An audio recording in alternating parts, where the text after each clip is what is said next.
Engineer Thangamuthu IPS academy அரசு பணி வெற்றியின் முதல் படி. குட் மார்னிங் பா, welcome to Thangamuthu IPS academy. நம்ம ஜியோகிராஃபிக்கு அப்படின்னு சொல்லிட்டு நம்ம அகாடமில இருந்து மேப் ஸ்டடி கிளாஸஸ் ரெகுலராக கொண்டு போயிட்டு இருக்கோம். மேப் ஸ்டடினா என்ன அப்படின்னு சொன்னா வேற எதுவுமே இல்லை, நம்ம தியரிட்டிக்கலாக படிக்கிற விஷயத்த மேப் இமேஜ் மூலமா எப்படி ஞாபகம் வைக்கிறது அப்படிங்கிறதான் வந்து இந்த சீரீஸ்ல ஃபுல்லாகவே கொண்டு போயிட்டு இருக்கோம். எல்லாமே நிறைய பாசிட்டிவா கமெண்ட்ஸ்ல மென்ஷன் பண்ணீங்க, எந்த அளவுக்கு உங்களுக்கு யூஸ்ஃபுல்லாக இருக்குது அப்படிங்கிறதே கமெண்ட்ல மென்ஷன் பண்ணியிருந்தீங்க. அதே மாதிரி ஃபர்தராக ஃபர்ஸ்ட் மேப்லேருந்து கண்டினியூ பண்ணுங்க. இதான் ஃபர்ஸ்ட்டாக பார்க்குறேன் அப்படின்னாலும், எந்த மேப்பில் நீங்கள் ஸ்டார்ட் பண்ணீங்க அப்படின்னாலும் ஃபர்ஸ்ட் மேப் ஆரிஜின்லேருந்து கொண்டு வரும்போது நமக்கு ஒரு ஆர்டர் கிடைக்கும். எந்த மாதிரி ஜியோகிராஃபினா என்ன, அதில் எப்படி படிக்கணும் அப்படிங்கிற ஒரு ஐடியா கிடைக்கும். நம்ம கவர் பண்ணுறது சிலபஸ் பேஸில் தான் கவர் பண்ணுறோம். அதே மாதிரி நம்ம தங்கமுத்து IPS அகாடமியில் 1 இயருக்கான மேக்ஸ் பேட்ச் அண்ட் 1 இயருக்கான GS பேட்ச் கண்டக்ட் பண்ணுறாங்க. அதுக்கான டீட்டெயில்ஸ் வேணும் அப்படின்னா 7358262743 அண்ட் 9363324765 அப்படிங்கிற நம்பர் கான்டாக்ட் பண்ணுங்க. 1 இயர் மேக்ஸ் பேட்ச் எந்த டைமிங், அடுத்து GS பேட்ச் எந்த டைமிங், அந்த கிளாஸஸ் எப்படி கொண்டு போவாங்க அப்படிங்கிற ஃபுல் டீட்டெயில் சொல்லுவாங்க. இந்த மேப் ஸ்டடி கிளாஸஸ் உங்களுக்கு ரொம்ப யூஸ்ஃபுல்லாக இருந்துச்சுன்னா உங்களுக்கு தெரிஞ்ச காம்படி எக்ஸாம் படிக்கிற ஃப்ரெண்ட்ஸ் சர்க்கிள், ஃபேமிலி சர்க்கிள், ஃப்ரெண்ட்ஸுக்கு கண்டிப்பாக ஷேர் பண்ணுங்க. உங்களுக்கு எவ்வளோ தூரத்துக்கு யூஸ்ஃபுல்லாக இருந்துச்சு அப்படிங்கிறத நீங்கள் கமெண்ட்ல மென்ஷன் பண்ணுங்க. நீங்கள் மேப்பில் போகலாமா? நீங்கள் மேப் நம்பர் 24, இது வரைக்கும் 23 கம்ப்ளீட் ஆயிடுச்சு. ஃபர்தராக பார்க்கல அப்படின்னா பார்த்துட்டு கண்டினியூ பண்ணுங்க. இன்னைக்கு மேப் என்ன ஆச்சுன்னா, இந்தியாவில் உள்ள வனவிலங்கு சரணாலயம் அண்டு தேசிய பூங்காக்கள். இதுக்கு முந்தின மேப் வந்து பார்த்தோம், உயிர்கோள காப்பகம் பார்த்தோம். இது வந்து வனவிலங்கு சரணாலயம். இதுக்கப்புறம் வந்து நம்ம பறவைகள் சரணாலயம் பார்ப்போம். இதெல்லாம் டேரக்ட் கொஸ்டினாக கேட்கலாம். அது எங்கே லொக்கேட் ஆகிருக்கு, எந்த மாநிலத்தில் இருக்குது அப்படிங்கிறத கேட்கலாம். இதில் முக்கியமான வனவிலங்கு சரணாலயம் மட்டும் பார்க்குறோம். மொத்தம் வந்து 515 வனவிலங்கு சரணாலயம் இருக்குது, 102 தேசிய பூங்காக்கள் இருக்குது. முக்கியமான 3 சட்டங்கள் வந்து பார்த்துக்கலாம்ப்பா, அப்படி ரிவைஸ் பண்ணிக்கோங்க. இந்திய வனவிலங்கு வாரியம், இந்திய வனவிலங்கு வாரியம் 1952ஆம் ஆண்டு. இந்திய வனவிலங்கு வாரியம் எப்போ தொடங்கப்பட்டது? 1952. வனவிலங்கு பாதுகாப்பு சட்டம் 1972. புலிகள் பாதுகாப்பு திட்டம் 1973. இந்த 3 இயர் ஞாபகம் வச்சுக்கலாமா? 1952, 72, 73. 52 அப்படிங்கிறது 1952 அப்படிங்கிறது இந்திய வனவிலங்கு வாரியம். இன்னொரு டைம் சொல்லுங்க, இந்திய வனவிலங்கு வாரியம் 1952. 72ல வனவிலங்கு பாதுகாப்பு சட்டம், 73ல புலிகள் பாதுகாப்பு திட்டம். முடிஞ்சா இதை மட்டும் ஞாபகம் வச்சுக்கோங்க. அடுத்து எந்தெந்த மாநிலத்தில் முக்கியமான வனவிலங்கு சரணாலயம் இருக்குன்னு பார்க்கலாமா? தேசிய பூங்காக்கள் முதல் தமிழ்நாட்டிலேருந்து போயிடலாம். தமிழ்நாட்டில் 2 இது ஞாபகம் வச்சுக்கலாம். கிண்டி தேசிய பூங்கா தமிழ்நாடு. அதே மாதிரி முதுமலை வனவிலங்கு சரணாலயம். தமிழ்நாட்டுக்குள்ளே போகும்போது அதில் எந்தெந்த டிஸ்ட்ரிக்டில் இருக்குது அப்படிங்கிறத தெளிவாக பார்ப்போம்.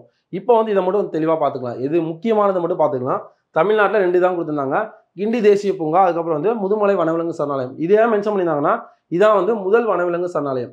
இந்தியாவில் ஆரம்பிக்கப்பட்ட முதல் வனவிலங்கு சரணாலயம் முதுமலை வனவிலங்கு சரணாலயம் நீலகிரி மாவட்டத்தில் இருக்கும். அப்போ வந்து ஃபர்ஸ்ட் வந்து கிண்டி தேசிய பூங்கா அண்டு முதுமலை வனவிலங்கு சரணாலயம் தமிழ்நாடு. ஓகேவா? அதுக்கடுத்து அப்படியே மேலே போனோம் அப்படின்னா 8 மாகாரம் வனவிலங்கு சரணாலயம் தெலுங்கானா. 8 மாகாரம் தெலுங்கானா, 8 மாகாரம் ஞாபகம் வச்சுக்கலாமா? 8 மாகாரம் வனவிலங்கு சரணாலயம். அப்படியே மேலே போன ஒடிசால ஆல்ரெடி பார்த்தது சிம்லிபால் தேசிய பூங்கா, ஒடிசா சிம்லிபால். வெஸ்ட் பெங்கால், மேற்கு வங்காளம் சுந்தரவன தேசிய பூங்கா. அதுக்கடுத்து அஸ்ஸாமில் காசிரங்கா தேசிய பூங்கா. இது அப்படியே முடிச்சிடலாமா? இங்கே என்ன பார்த்தோம்? தமிழ்நாட்டில் 2 கிண்டி தேசிய பூங்கா, முதுமலை வனவிலங்கு சரணாலயம். அடுத்து தெலுங்கானாவில் 8 மாகாரம். அதுக்கடுத்து இது பார்த்தது தான், ஒடிசால சிம்லிபால் தேசிய பூங்கா, வெஸ்ட் பெங்கால் மேற்கு வங்காளத்தில் சுந்தரவன தேசிய பூங்கா, அடுத்து அஸ்ஸாமில் காசிரங்கா தேசிய பூங்கா. முடிஞ்சா? அதுக்கடுத்து மேலே போனோம் அப்படின்னு சொல்லிச்சுன்னா இங்கே ஜார்க்கண்டில் வந்து ஜார்க்கண்ட் ராஜ்கீர் தேசிய பூங்கா. இன்னொரு டைம் சொல்லலாம், ஜார்க்கண்டில் ராஜ்கீர் தேசிய பூங்கா. இன்னொரு டைம் ஜார்க்கண்ட் ராஜ்கீர் தேசிய பூங்கா. அதுக்கப்புறம் ஜார்க்கண்டுக்கு வந்து என்னது கேபிட்டல்? ராஞ்சியா? அப்போ ராஞ்சி ராஜ்கீர் சம்திங் ஏதாவது மேட்ச் பண்ணிக்கோங்க. ஜார்க்கண்ட் அப்படிங்கிறது ராஜ்கீர் தேசிய பூங்கா. அடுத்து இந்த 3 மட்டும் சேர்த்து சொல்லிடலாமா? அடுத்து உத்தரப்பிரதேஷ் சந்திரபிரபா வனவிலங்கு சரணாலயம். உத்தரப்பிரதேசில் சந்திரபிரபா வனவிலங்கு சரணாலயம். உத்தரகாண்ட் ஜிம் கார்பெட் தேசிய பூங்கா. இது ஒரு டைம் கேட்ட PVQ கொஸ்டின்ப்பா.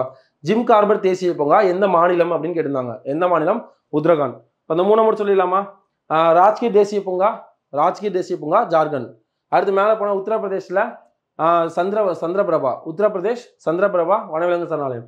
அடுத்து மேலே போனால் ஜிம் கார்பெட் தேசிய பூங்கா. இப்போ இதை மட்டும் அப்படி ரிவைஸ் பண்ணிடலாமா? தமிழ்நாட்டில் 2 கிண்டி தேசிய பூங்கா, முதுமலை வனவிலங்கு சரணாலயம். தெலுங்கானாவில் 8 மாகாரம் வனவிலங்கு சரணாலயம். ஒடிசால சிம்லிபால் தேசிய பூங்கா, சுந்தரவனம் தேசிய பூங்கா வெஸ்ட் பெங்கால்.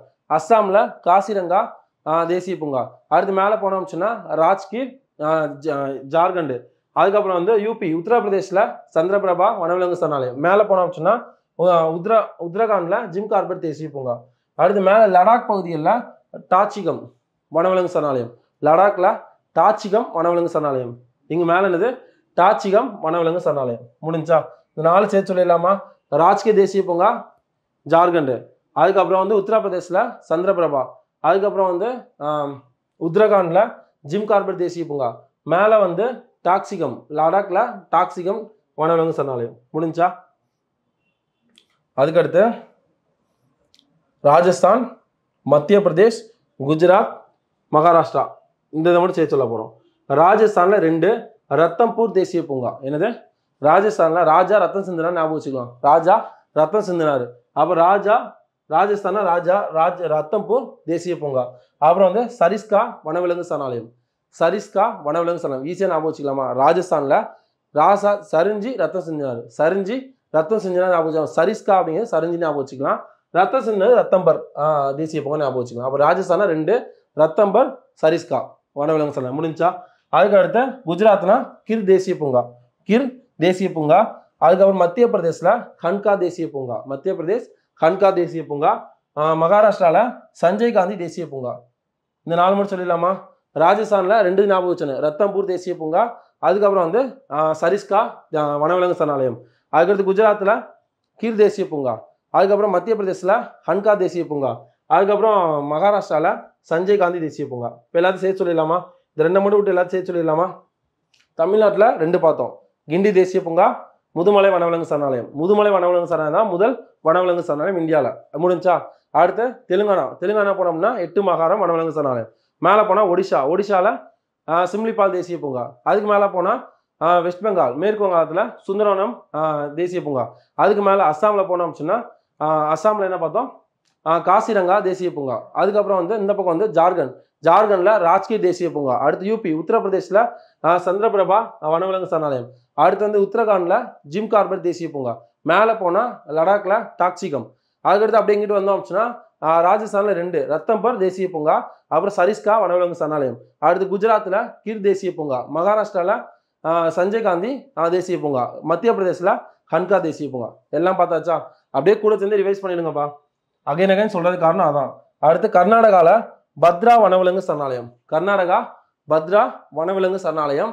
அதுக்கு அடுத்து கேரளாவில் 2, ஒன்று வந்து பெரியார் தேசிய பூங்கா, பந்திப்பூர் தேசிய பூங்கா. இது 2மே கன்ஃபியூஸ் ஆவீங்க. இங்கே ரத்தம்பர், இங்கே பந்திப்பூர். ரத்தம்பர் பந்திப்பூர் கன்ஃபியூஸ் ஆவீங்கப்பா. ராஜா ரத்தம் சிந்தினான்னு ஞாபகம் வச்சுக்கோங்க, மறக்காது. ராஜஸ்தான் ராஜான்னு வச்சுக்கலாம், ரத்தம் சிந்தினான்னு வச்சுக்கலாம். இங்கே வந்து கேரளாவில் பந்தி போடுறாங்க அப்படின்னு ஞாபகம் வச்சுக்கோங்க. கேரளாவில் சாப்பாடு நல்லா சாப்பிடுவாங்களா, பந்தி போடுறாங்கன்னு ஞாபகம் வச்சுக்கோங்க. அப்போ பந்திப்பூர் தேசிய பூங்கா, பெரியார் தேசிய பூங்கா கேரளா. அதுக்கப்புறம் வந்து பத்ரா வனவிலங்கு சரணாலயம் கர்நாடகா. ஒன்ஸ் அப்படியே எல்லாத்தையும் ரிவைஸ் பண்ணிடலாமா? ஸ்டார்டிங்லேருந்து ரிவைஸ் பண்ணிடலாம். இந்த மேப்பில் என்ன பார்த்தோம் அப்படின்னா வனவிலங்கு சரணாலயம் மற்றும் தேசிய பூங்காக்கள் பார்த்தோம். இந்தியாவில் மொத்தம் 515 வனவிலங்கு சரணாலயங்கள், 102 தேசிய பூங்கா இருக்குது. 3 சட்டங்கள் பார்த்தோம். 1952 அப்படிங்கிறது இந்திய வனவிலங்கு வாரியம். இந்திய வனவிலங்கு பாதுகாப்பு சட்டம் 1972. புலிகள் பாதுகாப்பு திட்டம் 1973. இப்போ பார்த்துடலாமா? தமிழ்நாட்டில் 2 கிண்டி தேசிய பூங்காவும் முதுமலை வனவிலங்கு சரணாலயம். இந்த முதுமலை வனவிலங்கு சரணாலயம் இந்தியாவிலே முதல் ஆரம்பிக்கப்பட்ட வனவிலங்கு சரணாலயம். முடிஞ்சா அடுத்து மேலே போனால் தெலுங்கானா என்ன பார்த்தோம்? 8 மகாரம் வனவிலங்கு சரணாலயம். அடுத்து மேலே போனால் ஒடிஷாவில் சிம்லிபால் தேசிய பூங்கா. அதுக்கடுத்து மேலே போனால் வெஸ்ட் பெங்காலில் மேற்கு வங்காளத்தில் சுந்தரவனம் தேசிய பூங்கா. அப்படியே மேலே போனால் அஸ்ஸாமில் என்னது? காசிரங்கா தேசிய பூங்கா. அப்படிங்கிட்டு வந்தோம்னா ஜார்க்கண்டில் ராஜ்கீர் தேசிய பூங்கா. அதுக்கடுத்து இங்கிட்டு வந்தோம்னா உத்தரப்பிரதேசில் சந்திரபிரபா வனவிலங்கு சரணாலயம். அடுத்து மேலே போனால் உத்தரகாண்டில் நந்தாதேவி வனவிலங்கு சரணாலயம். அதுக்கடுத்து மேலே போனால் லடாக்ல டாக்சிகம் வனவிலங்கு சரணாலயம். அப்படிங்கிற சைடில் வந்தோம்னா ராஜஸ்தானில் என்னது? 2 இது. ராஜஸ்தானா ரத்தம்பர் தேசிய பூங்கா, அவர் சரிஞ்சு வரா சரிஸ்கா வனவிலங்கு சரணாலயம். அப்படியே கீழே வந்தால் குஜராத்தில் கிண்டி தேசிய பூங்கா. அடுத்து மத்தியில் ஹன்கா தேசிய பூங்கா. அடுத்து மகாராஷ்டிராவில் சஞ்சய் காந்தி இந்த வனவிலங்கு சரணாலயம். அதுக்கடுத்து அப்படியே கீழே வந்தோம் அப்படின்னா கர்நாடகாவில் பத்ரா வனவிலங்கு சரணாலயம். அப்படியே கீழே வந்தோம்னா கேரளா 2 என்னென்னது? பந்திப்பூர் வனவிலங்கு சரணாலயம், அதுக்கப்புறம் பெரியார் தேசிய பூங்கா. ஓகேப்பா? இந்த இது ஒன்ஸ் அப்படியே ரிவைஸ் பண்ணிடுங்க. நம்ம அகைன் சொல்றதுக்கு காரணம் அப்படியே கூட சேர்ந்தே படிச்சிடணும் அப்படிங்கிறதான். இதை படிச்சுட்டு விட்டுட்டீங்க அப்படின்னு சொன்னால் மறந்துடும். எந்தெந்த மாநிலம் அப்படிங்கிறதுல நேரடியாக கொஸ்டின் வந்து 4 மேப்லேருந்து வரும். உயிர்கோள காப்பகம், வனவிலங்கு சரணாலயம், பறவைகள் சரணாலயம், தேசிய பூங்காக்கள், கடற்சார் பூங்காக்கள், இதெல்லாம் மேப்பாக பார்ப்போம். எதுக்காக மேப்பாக பார்த்து இவ்வளோ தூரத்துக்கு எஃபர்ட் போகிறோம் அப்படின்னு சொன்னால், இதில் டேரக்ட் கொஷின் பிவைக்கு கொஷின்ஸ் எடுத்து அடுத்த செஷன் பார்ப்போம். எடுத்து பார்த்தோம் சொன்னால் நிறையா கொஷின்ஸ் அந்த மாதிரி இருக்குது. டேரெக்டாக கொடுத்துட்டு பந்திப்பூர் வனவிலங்கு சரணாலயம் எந்த மாநிலத்தில் உள்ளதுன்னு கேட்கலாம். இல்லை மேட்சஸில் கொடுத்துட்டு 4 இது கொடுத்துட்டு இந்த இது 4 இது மாற்றி கொடுத்து எந்த மாநிலம் கேட்கலாம். அதனால் கண்டிப்பாக மேப்லேருந்து கொஷின்ஸ் இருக்கும். அதனால் இது தெளிவாக படிக்கணும். படிக்கும் போது அப்படி சொல்கிற ஆர்டர்லேயே படிச்சுக்கோங்க. ஓகேப்பா, கண்டிப்பாக யூஸ்ஃபுல்லாக வந்து நம்புறேன். கமெண்ட்ஸில் எப்படி இருந்துச்சுன்னு மென்ஷன் பண்ணுங்கள். All the very best. Thank you.